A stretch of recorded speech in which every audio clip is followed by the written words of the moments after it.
Hello, everyone. Welcome into our edu webinar for January. Looks like we have about 42 or so of you in right now. We'll probably have a few more trickle in over the next few moments, but we're glad you're with us wherever you're tuning in from. Hope it's a good Monday on your campus or remote from home for your campus, wherever you're watching from today. We're glad you've joined us and happy to be with you for another edition of our edu webinar series. This has been just kind of a joy to be a part of. I've really enjoyed being able to moderate these and working with some incredible guests that we've had to really share some robust projects that have what I think have added a ton of value to our higher ed digital communications and marketing group here. So we're glad you can be with us. We're glad and hope that this is adding some good value for all of you in the work that you're doing. Okay, we're up to that magic number of 50 attendees now, so I think we'll get going. We'll have a few more hop in. I think we had almost 100 registrants for this, so we'll have some view it on demand as well. But really a great topic here today. I'm talking about a really important collaborative, robust project from the Cal State Fullerton team. We're excited to have them with us. My name is Jon McBride. I'm happy to moderate today's discussion.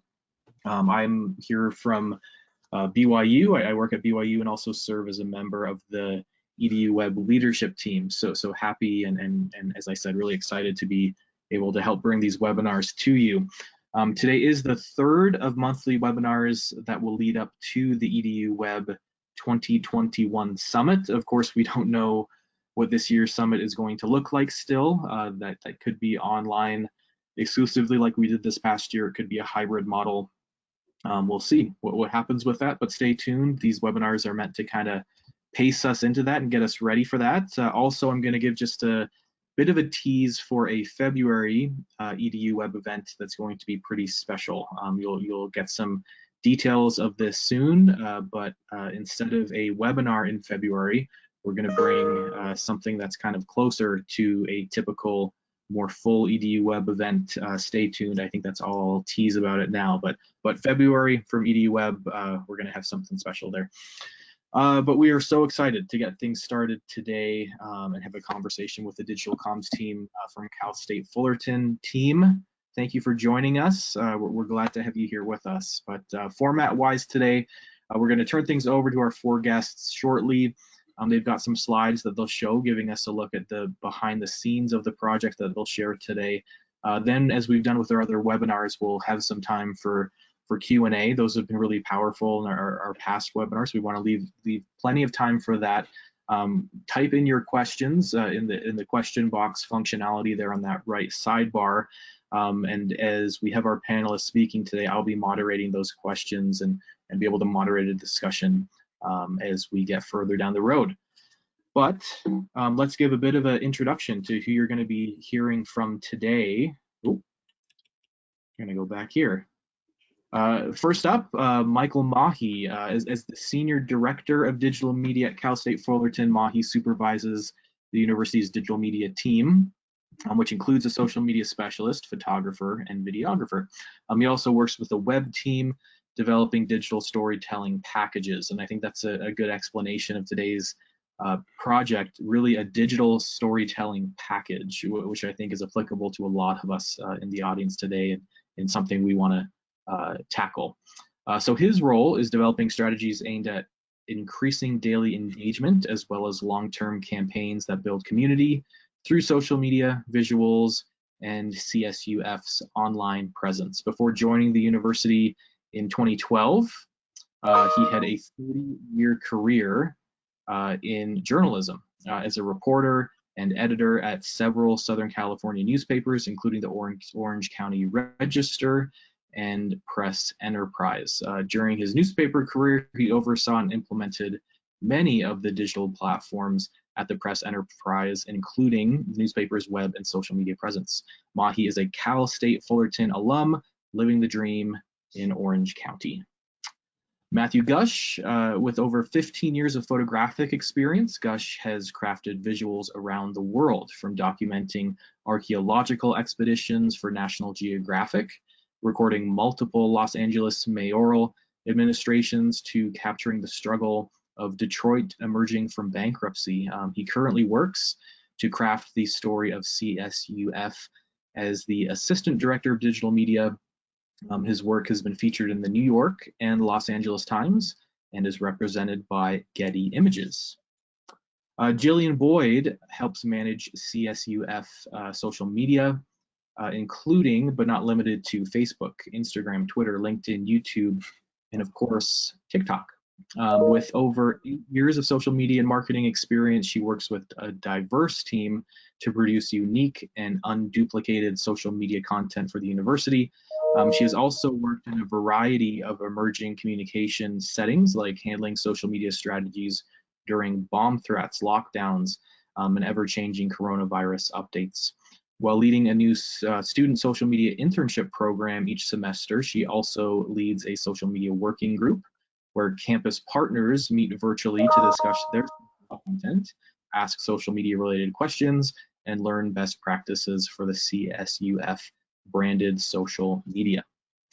Christopher Min, prior to working in higher ed, Christopher worked in entertainment and media production for 20 plus years. He has produced media for organizations such as Wild Turkey, Valvoline, MTV, and affiliated Viacom channels. He is currently serving as a media production specialist at Cal State Fullerton. So there we go. We wanted to introduce you to this team that we are super excited to have with us today. I'm going to turn the controls over to Michael here, and Michael can get started with sharing this project from the CSUF team. Again, a big thanks to the four of you for joining us and taking some time to join us on this Monday morning in California.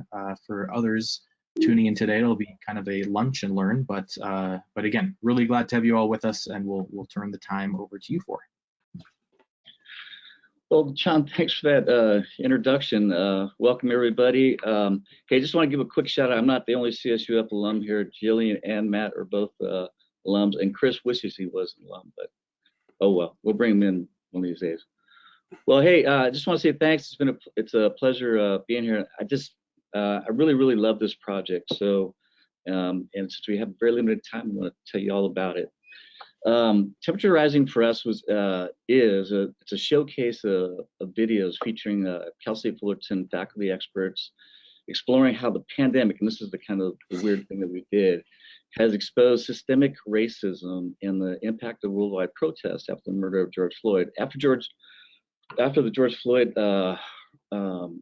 killing, there was a series of protests that went on, that started here in the United States and Minneapolis, and then kind of went worldwide, right? And Matt it loves to go out and document history that comes in front of him, and to understand that history and to understand the implications of that, and to really gauge it for himself through the lens of his own, through his camera, right? So Matt went out to downtown Los Angeles that weekend and started documenting the unrest, and sort of a personal project for his own portfolio.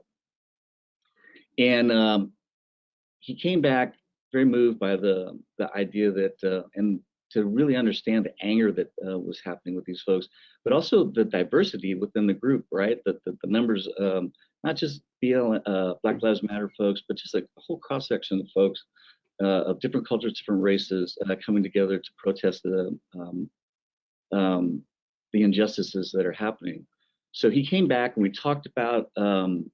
And since there was no real connection with the photographs and the video, Cal State Fullerton, we wondered as a team, how can we connect all these things together? And one of the things that we've been talking about a lot here since I've started this digital team is how do we take current issues and bring them back home to Cal State Fullerton so that we can really reflect on one, but also to lend our expertise, our faculty expertise, our staff expertise to tell that story. And so we sort of brainstorming, and we had one do one way and somebody else want to do another way. And as the creative process goes, there's a lot of inspiration, and then eventually there's a lot of perspiration to put together some great work. And so we landed on this idea. We had we have this feature called Titans of Academia. It's where we feature faculty members. It's pretty straightforward. You take a camera, you shoot them, they say great things about being a teacher, you show the classroom and stuff like that. We wanted to reimagine that. And so what ended up happening in reimagining that was we said, why don't we take faculty experts and bring them into this conversation? That's exactly what we did. We reached out to those members with social justice, criminal justice, communications, and public health expertise. We asked them to break down the elements that collided with the George Floyd murder at the hands of a police officer. And they were able to weave a narrative of how racial tensions coupled with the COVID-19 global health crisis magnify social inequities compounded for generations. And the series, as John pointed out, was for me digital storytelling at its best. I'm a huge fan of the New York Times digital storytelling. Great infographics they use and the way they go about telling their stories, right? So let's see here. I'm sharing the screen, right?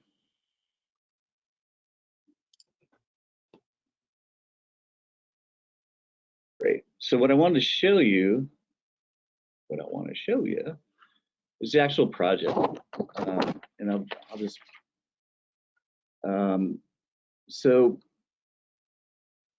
here it is, temperature rising. I'm just going to kind of run through the slides real quick so we can get on to hear some of the other our other folks. But basically, the web design, the way we designed it was to make it like a history book, to give it chapters and to give it life and movement and animation, and not having things just stay on the page. So we opened up with a great intro, looking at that and setting up what it is that we're going to talk about.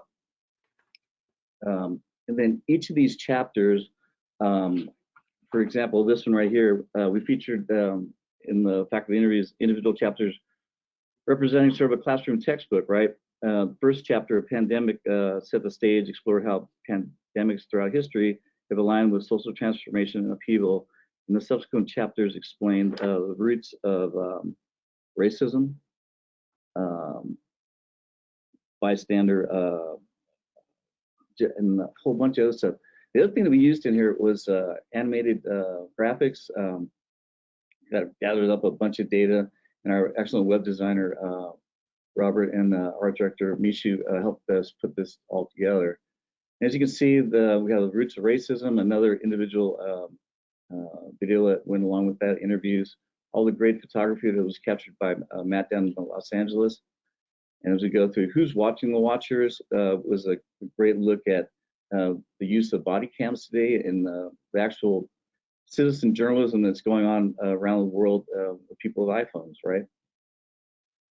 Again, the use of animated graphics to help tell the story. And then as you see, we incorporated video into these different chapters as well. And this is all shot by Matt. This was a great graphic. It just highlights and pinpoints around the world where protests were happening back at that time.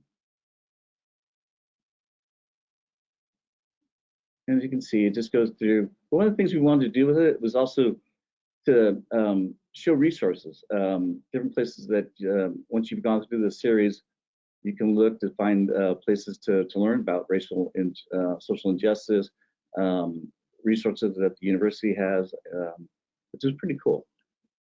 And then us. So,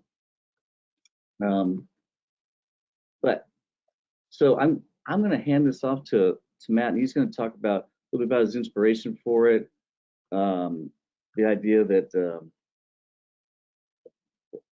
what went into the visuals and some of the interview work. Matt? Yeah, well, thank you everyone for being here, and thank you, John, for hosting.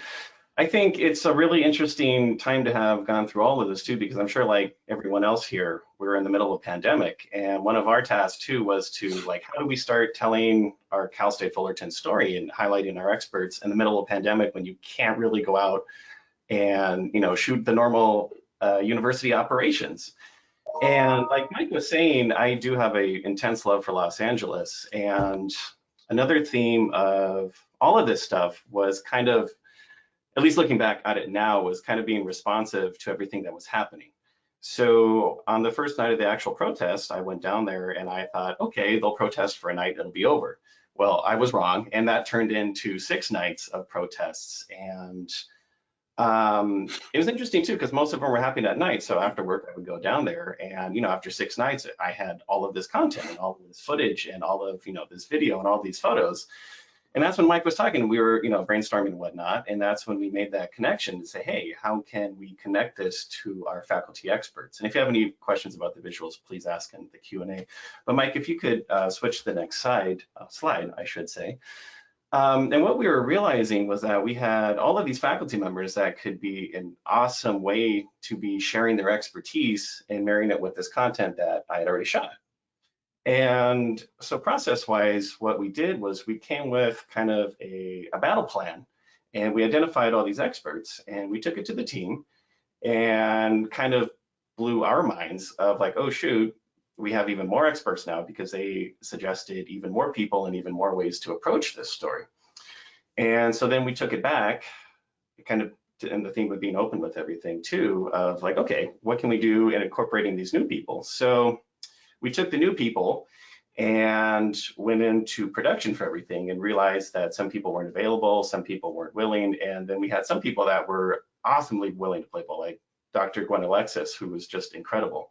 So in conducting all these interviews, most of them via Zoom, Chris will talk more about that in a little bit, and going through all of them, I kept realizing, I conducted the interviews, and I kept realizing how much different overlap there was with different people's areas of expertise. And that was something I wasn't anticipating either, because I was like, oh, I thought person X would be discussing just, you know, police reform or, you know, the pandemic. But I kept realizing how much incredible overlap there was with this expertise and how the narrative was developing around the expertise. And Chris will talk more about that in the edit too, but it was really fascinating to me of, you know, pivoting on the ground, because I went in with one expectation of how this was going to manifest and how we were going to do it. But then in the course of the actual production, the scope was actually changing. And then all of these things started to take form as, you know, we were going through the process, which I thought was really neat, because where we started and where we ended up was something, I won't say completely different, but it morphed throughout the stage. And I wish I could tell you, yeah, it was all planned out, but at least in terms of how it eventually manifested, but it wasn't. And I think being open to these new opportunities that arose within the process, I think was really exciting to be able to pivot then and then capitalize, especially on the crossover with all the different expertise. And yes, I'll let Chris continue the conversation with the edit and the B-roll. Okay, yeah, well, first I'd like to say, I think, you know, of course, as with most projects like this, the result is, you know, is greater than the sum of its parts. And I do also want to shout out to Mishu and Robert for their excellent web design and the way it elegantly draws people in and encourages them to pursue the narrative. I think that if you were to just see the video in and of itself on a web page, the impact would be much less. So the way they sort of seamlessly and elegantly weave that all these disparate parts together is really, really, really neat. And so I want to shout out to them. But yeah, for me, in terms of being an editor, and as Matt described the way that these pieces came together, there is room for creative play. But by and large, when I'm looking at all these pieces, I'm seeing this more as, you know, a set of, you know, self-imposed problems that need to be solved. So, you know, you have these fantastic accounts by, you know, our experts and academics, but there are problems that arise. And so editing for me is a constant process of evaluating and reassessing, you know, in terms of what can be lost and what's gained through these decisions we make, because a decision in cutting something here can change the entire direction of a narrative and what we're able to do later on down the line. So letting the story kind of tell you what it wants to be, as you sort of weigh the pros and cons of what one academic says versus another and how those come together or don't. And so it's an interesting process in terms of the ethical issues that arise as well. So you may have someone, as interview subject, say something that's brilliant and very poignant and profound very poorly. They may not articulate it very well, or they may have a lot of flubs or ramble on too long, and in spite of this salient point that they want to make. So at what point do you draw the line between, say, starting a sentence or editing, taking the beginning of one sentence and then cutting it together with the end of another sentence that they said, a few minutes later, in order to remain true to their narrative? But it gets into a gray area, because as soon as you make that initial cut, you're imposing a point of view, and you're making on some level a manipulative move in terms of presenting to the world an idea about what actually happened in the room, because it didn't actually play out that way, but you're trying to reach for something that's true, and treat their narrative with respect. So there are issues that arise, music as well. When we're picking music, the tone and timbre of a narrative can be profoundly affected simply by the music, as imperceptible as it may seem when you're listening to what they're saying. So there are a lot of ethical concerns that come into play, I think, particularly when you're dealing with an issue that Temperature Rising was addressing, and also in terms of content creation and content acquisition. Prior to working in higher ed and being at Cal State Fullerton, working professionally in more commercial and outward facing organizations, there can be a certain predatory component to content acquisition, and people and subjects that you interview can sort of become just something to be consumed. You're looking for that one bite, you're looking for that one sort of thing that can play. And so you need to I think I've been in contexts where that's been abused. So it's, I think, particularly for organizations like BYU and Cal State Fullerton, making sure that how you approach and how you acquire the content is beneficial for the people that you're inviting to be part of the process. I could talk more about logistics and get granular about technical things, but I think I'll leave that for the Q&A in case. Yeah. So. Hey. And yeah. Chris, this is Mike. Just both for you, Matt, and the idea of how the pandemic was a huge hurdle in creating this content, right? And the idea of using Zoom and working from home. And I think there's probably a lot of people out there that are in the same situation. So, Matt, if you could just talk just real briefly about the video, the interview content and the quality versus what was actually in the video. Yeah, absolutely. And self-proclaimed perfectionist, and it tore my heart out to have to revert to Zoom interviews, but I kind of got over it after I realized the national news was resorting to Zoom as well. So we were able to get one in-person socially distanced interview with Christine Gardner, but the rest of them we did over Zoom, which was kind of an interesting thing as well because, well, one, I had to get over the quality, which it worked out. And we learned a lot from that too, because, you know, we got a little kickback from some of the palm trees in one of the interviews and that kind of stuff. And Ed Robinson was actually in Georgia at the time. So it was kind of neat to be able to bridge some of those physical divides as well. But, you know, there are quality issues with Zoom, but, you know, at that time, we were a couple months into the pandemic already and kind of already become standardized that Zoom is kind of just a normal way to communicate these days. So it was, you know, me getting over myself and then being able to accept, like, yeah, we can't do all these in person, we're just going to have to rely on it. So yeah, and even moving forward, we're looking at new ways to, incorporate, second angles and that kind of stuff, and ways to kind of make the Zoom interview a little more interesting. So, yeah, pandemic pearls. So as we move on to the web design, I was just gonna say that it really helped us create this whole kind of new, different way of looking at of how to create content and how not to limit yourself and be able to use all the resources that we have. So the web design too, as you can see, with the sliding pages, very responsive and mobile. We wanted to make sure that that we got viewers from all over the place to see it. And I think from my point of view, it was the whole thing and the way that the website was created.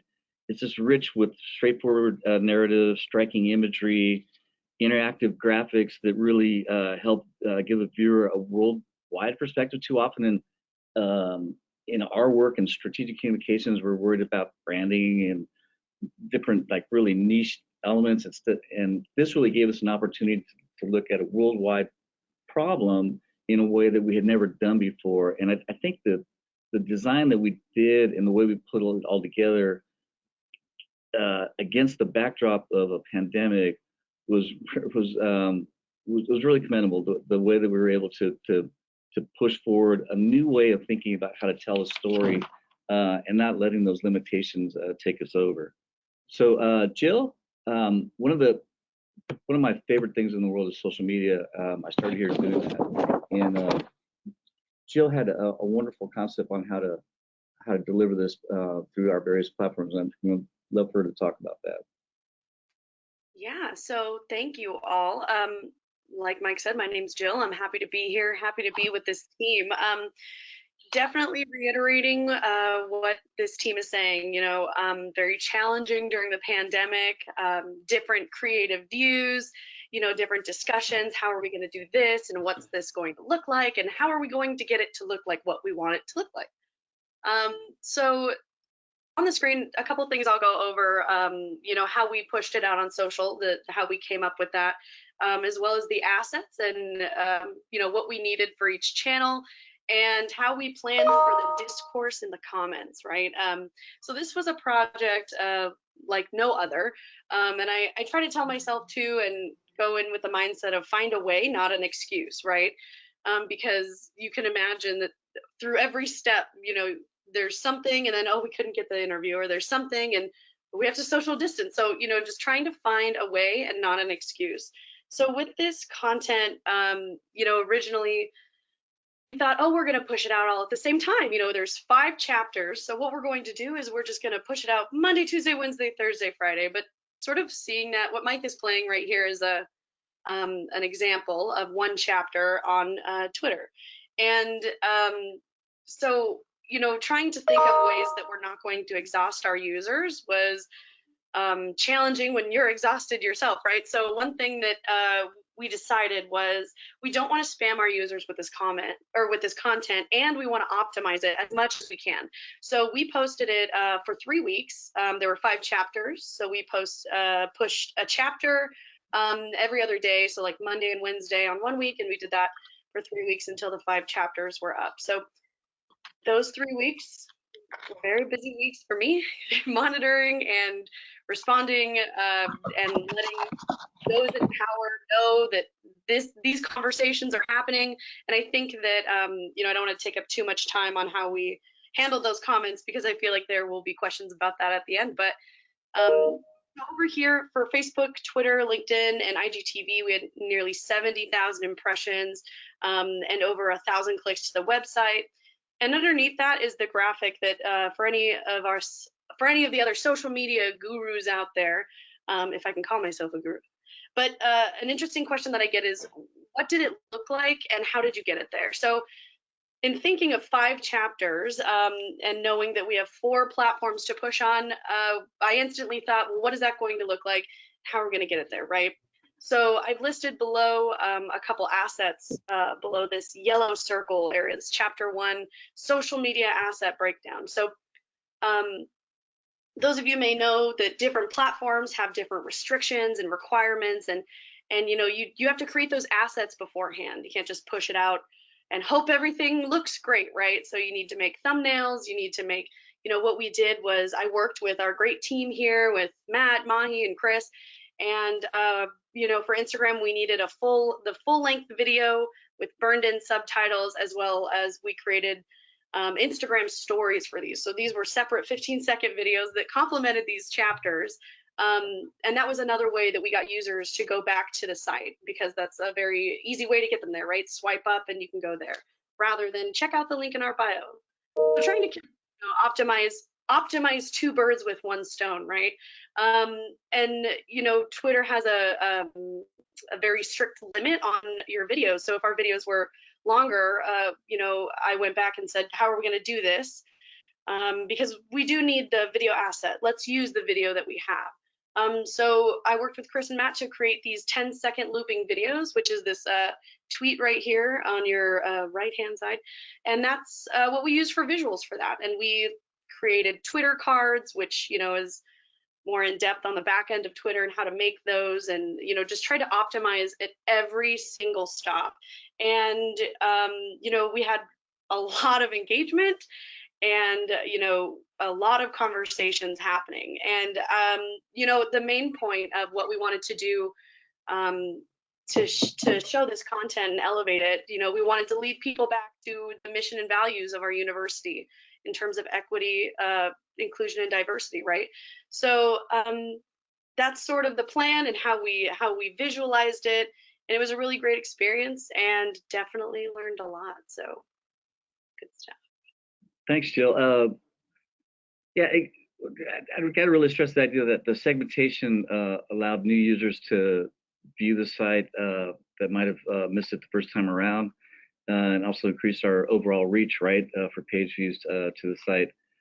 I just want to say, when we sat down and thought about the possibilities of exploring the polarizing issues that were happening, social unrest in our nation, we knew we wanted to create a vehicle that would educate and make people curious about making change, right?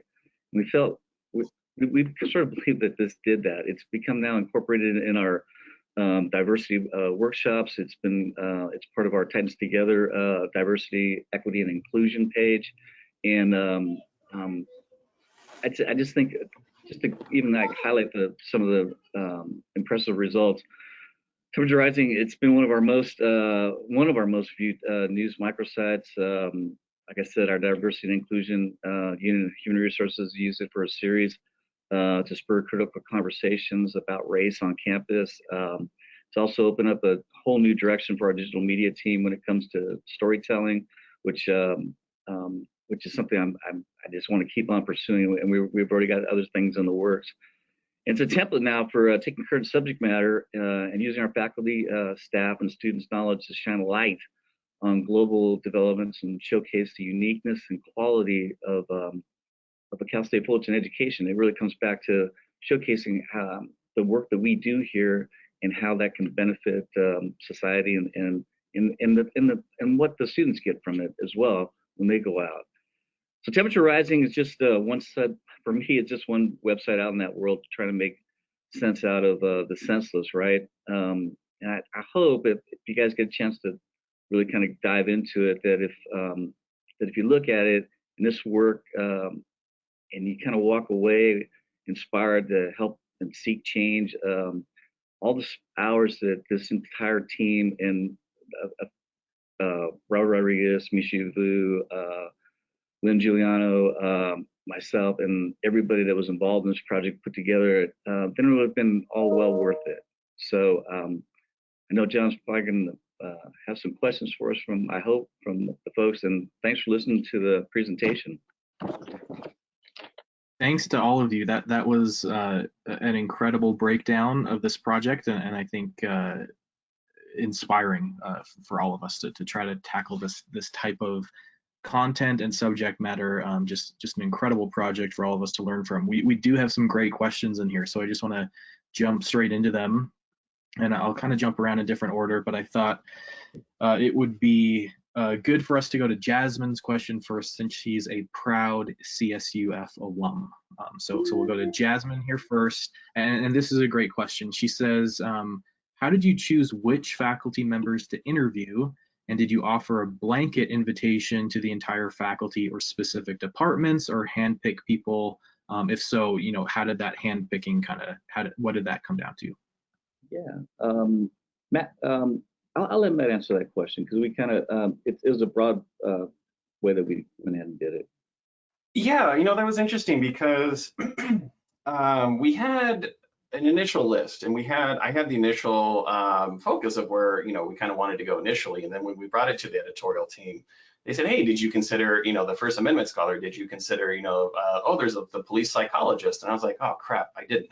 So kind of going back and then refocusing that. And Chris probably hates me for this, but I went into with this project with a certain set of questions too. And then within the actual interviews, doing the actual recording and everything too, just the dialogue kind of proliferated in itself. And that's where that, the crossover started to happen, because I didn't initially think of, asking Gwen Alexis about the defund the police thing. And that became, I think almost everyone, all the interviewees had a portion of that. So I crafted, with help from the team, the questions for each of the experts, but in actual practice and doing of it evolved. So, and I think that's kind of, at least for me, is kind of where the magic happened, of the unexpected stuff, the things that we didn't plan going into that, of having an idea, but then watching it grow, and and like Chris was talking about too, the edit of the magic of juxtaposing these people and kind of telling a bigger, broader story because of it. So. Premeditated, yes. Yeah, and it evolved. Right. So let me just add to that. We worked really closely with our editorial team. They work with all the subject matter folks throughout the university. They gave us a list of names and helped with that way. We also have an experts guide that we use for our media relations team, so that we know kind of what everybody is expertise in. So that helped guide it as well. And our media relations team, Cerise and Chichan, were wonderful in that. And like I said, it just took a whole village to do this work. It wasn't just 4 of us. It was a really, it took a village, right? Yeah, I think that collaborative approach was so important here, and that definitely shone through. And I love that idea of working with the media relations team, utilizing experts. I think that's a value we have in our industry in higher ed that we can easily forget, right? That we have literal world-renowned experts like on our campus that are a phone call or email or a walk across campus away. So incredible job leveraging those for sure, and I think something all of us can work on. We have a couple of questions, a bit about the tech and the process for doing this. This might be a bit too web developy, but do you want to talk about like tools that were used, and any specific tools, or was this straight kind of coding from your development team? And also just kind of the process of determining the look and feel for this. I think there's a question of how you decided to do this kind of book. It almost reads more like a magazine type project on the web.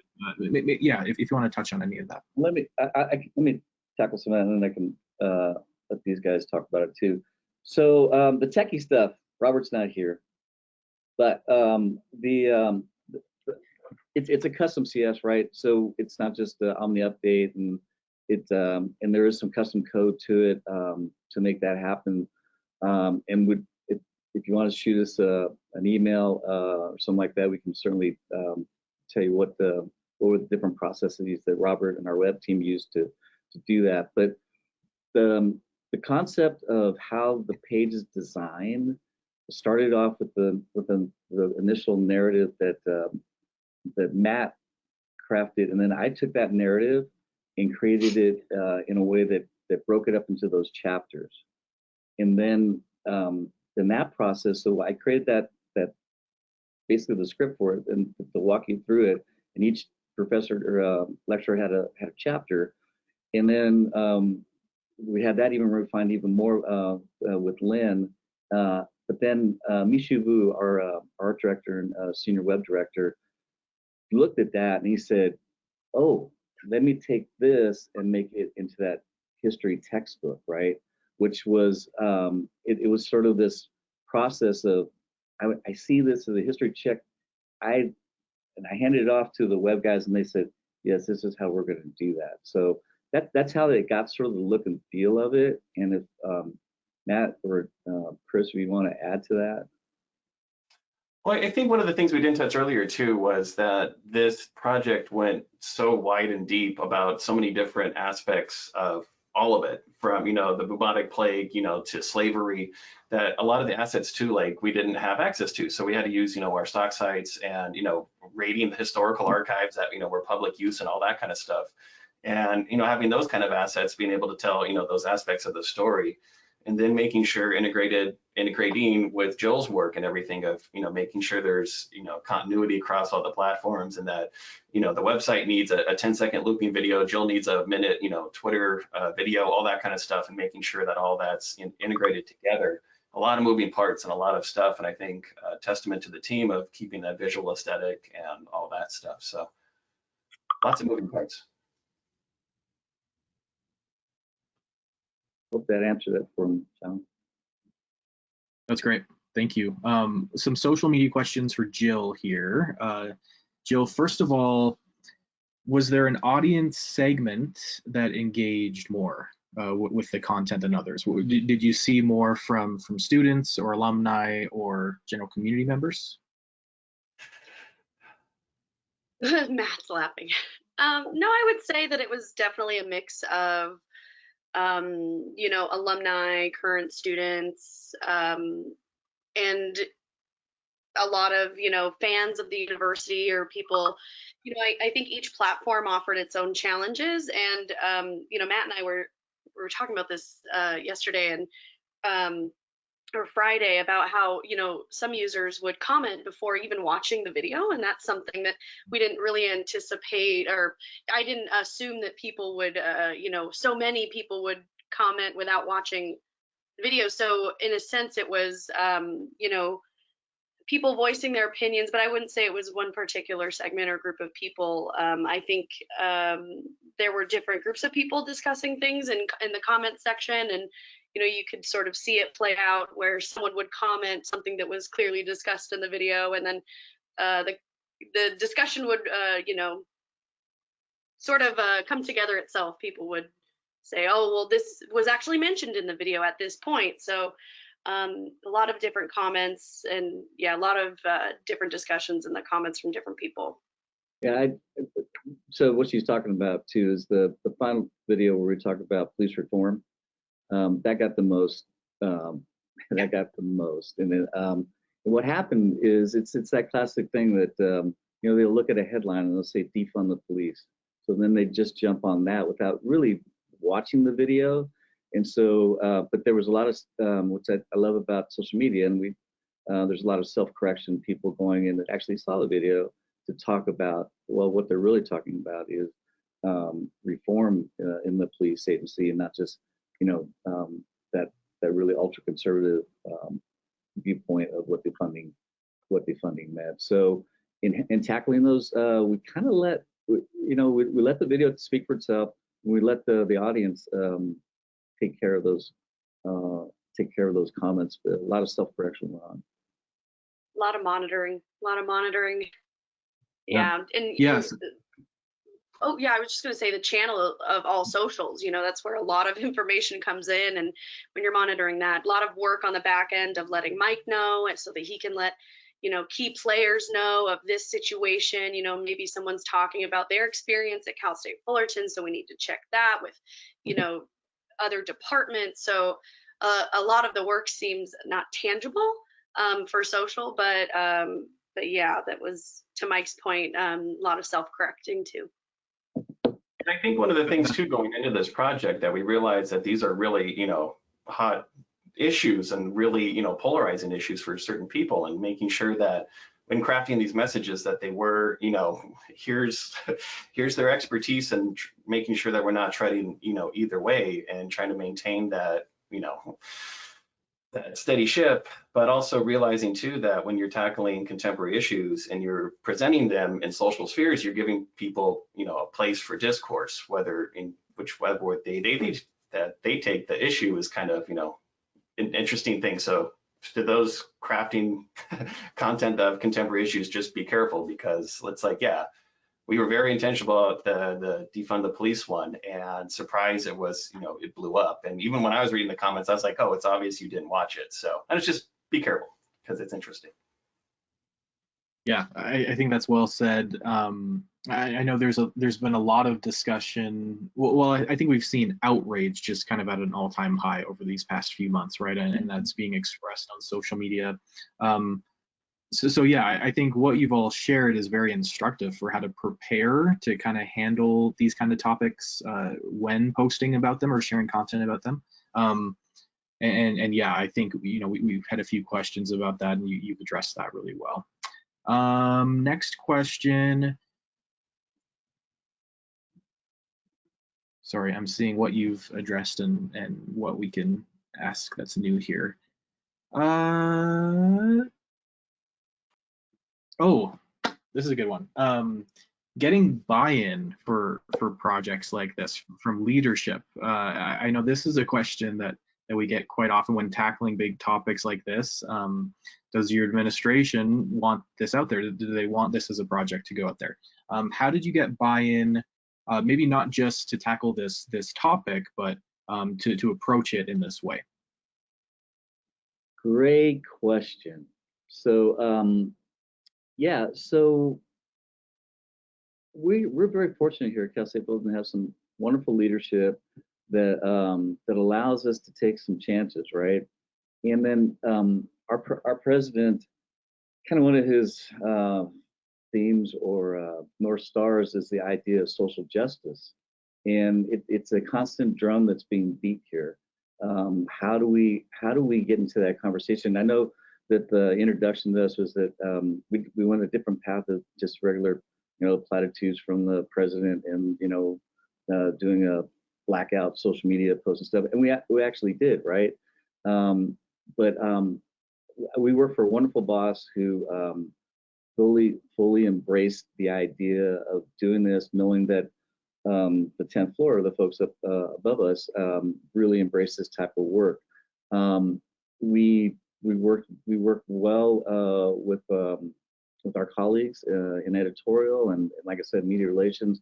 And as we started talking about the idea, it was the interesting part about it is it just didn't flash overnight for us, right? It took some time to develop it.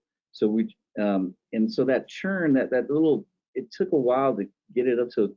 So sharing it was intermittent, but once we started getting into like where we really had it, we began the collaborative process with our editorial team and getting them, because it's different. It's different than anything that we've done, right?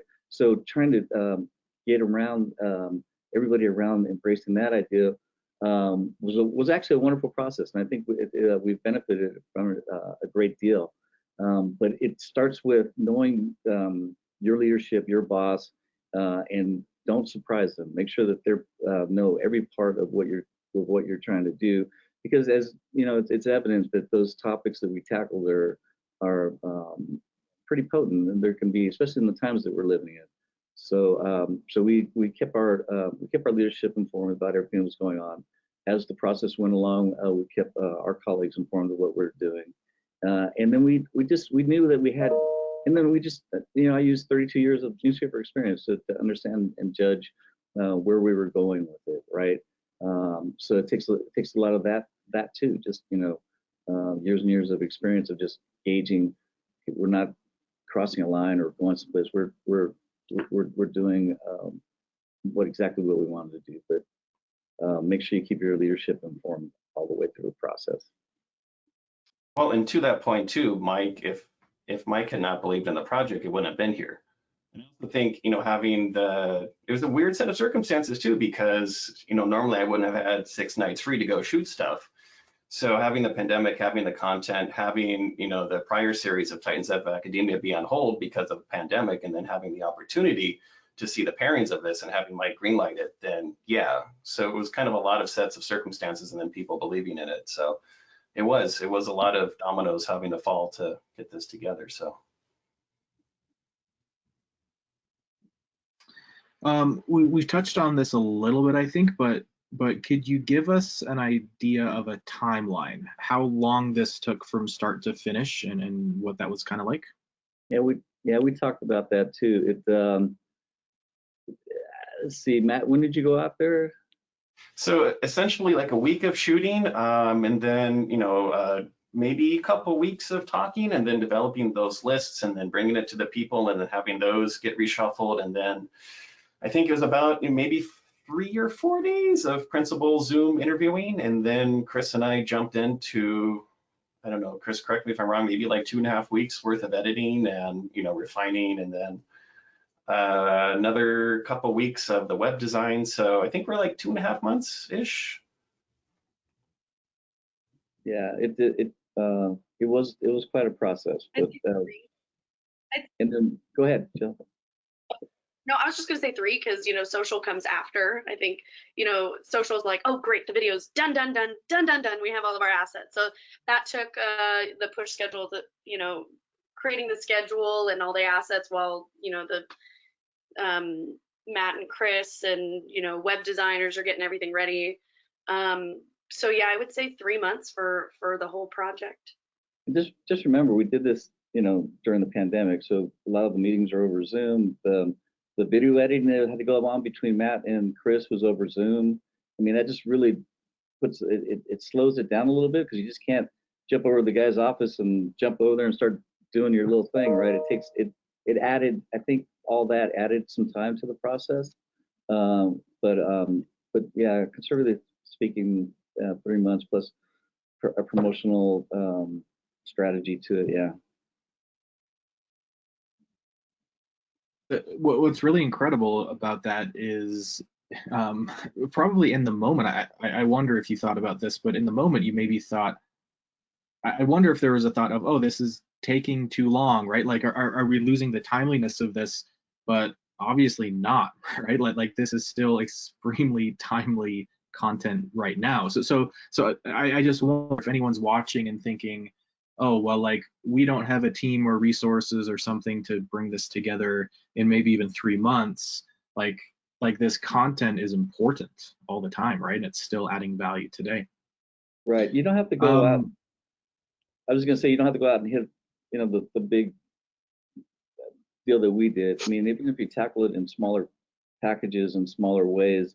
But you're right, John, this kind of stuff is too important not to find a way to highlight it. For sure. Well said. I think too, we've had a lot of takeaways from this, that we've, really redefined how we've been doing things. And even the past couple of weeks, we've done, just one-off Zoom interviews and then cutting those into various pieces for various platforms, that you don't have to go through this entire exercise of having, multiple chapters and pages and, all of this stuff, that it can be consolidated. That, even for me, it's been such a learning process that, like, yeah, we can do a Zoom interview and it can still be poignant and impactful and still get the reach that you want to get with it, and, position your experts in a great light without having to drag out, all the cameras and all the lights and all the audio equipment that you just hit record on Zoom and surprise, you're almost halfway there. So yeah, pivoting. Find a way. Oh. I think John wanted to say something there. John, would you?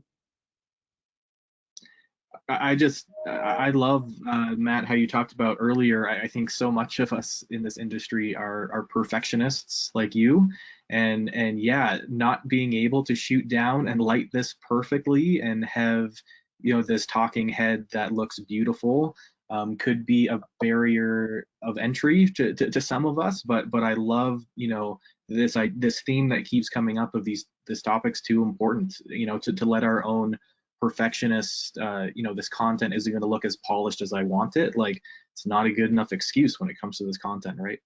Right. An interesting question here from Katie. Did you review implicit bias while creating your microsite and the components of the whole for this? Any thoughts on how any implicit bias comes into play with this kind of stuff? You mean, did we check ourselves and see if we had our own? Yeah, that's a great question. I think I think in all these things, I go back to that 30 plus years in the newspaper business. I always had when I first started out, it wasn't. I couldn't join I just don't join a political party. Don't be a part of this. Don't kind of just keep your head down the middle. And I think, but we all have different biases, right? We all have different things that get tossed in there. But I think you have to, in doing this for me and doing this kind of work for so long, you just have to have you just got to keep an open mind. You can't. Your opinion can't really be reflected. You just really kind of keep that mind open. At least for me. I don't. Any of you guys?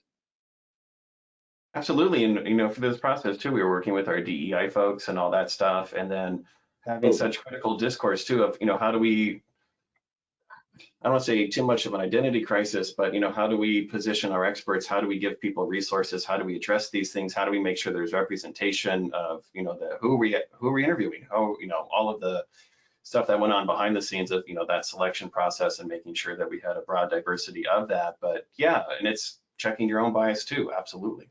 Right. I just want to add real quick. We had our diversity, equity, and inclusion AVP review the whole project just to make sure that there wasn't anything that we didn't see because of a bias or something like that.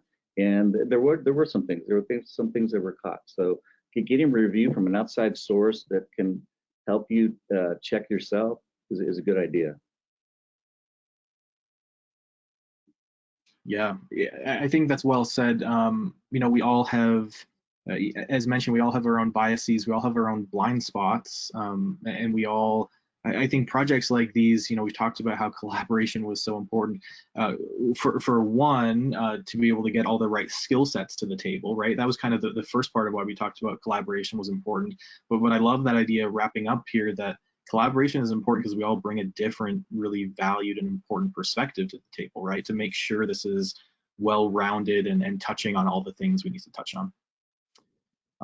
We just got a couple minutes left here. Anything else that the four of you want to share before we wrap up here? Anything else that's come to mind during the Q&A or that you want to share before we go? I'll say something just real quick. It's like we said, this conversation is too critical to not take the time to look at it. And there are other issues and conversations that we, as a university, with experts and faculty that know these things and the resources that we have, we can tell these stories. We are storytellers, right? And we can help push that conversation forward. And even today, Chris and I are working on the next installment of this, and it's going to continue. We're not just leaving it off with temperature rising. We're going to need to do something even more.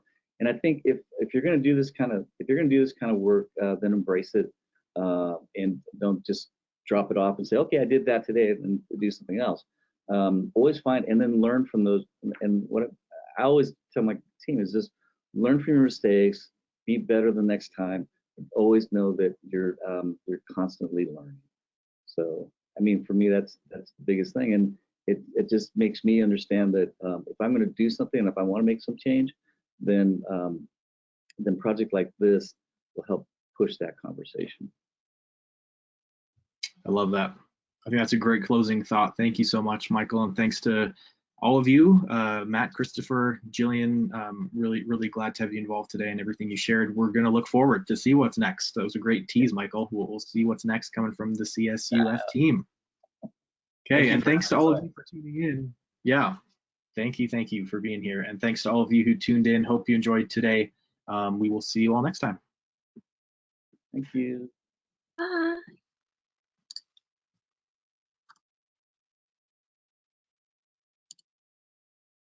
Hey, Jon, thank you so much for that. Really appreciate that. That was awesome. Thanks to you for having us share. That's awesome. Appreciate it.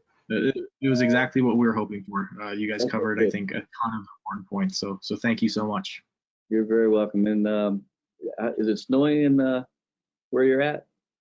We just got a ton of snow on Saturday. Went up to the resort to go snowboarding Saturday morning with my son. It was going to be his first time out. We rented his board and everything. Got halfway up the canyon, and saw the tweet that they were at resort capacity. So wow.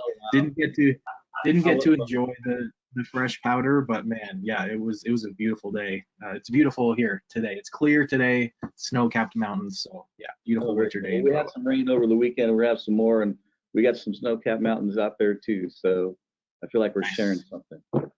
Snow for the win. For sure. Well, Jon, thank you. And if you need, hey, if you ever need anything or whatever, just Cal State Fullerton, we're here to help, man. Just let us know. Oh, for sure. Yeah, happy to stay connected for sure. Absolutely. It's a pleasure. Take care, Thanks, guys. sir. We'll see you. Awesome. Thanks, Jon. We'll be in touch. Yeah.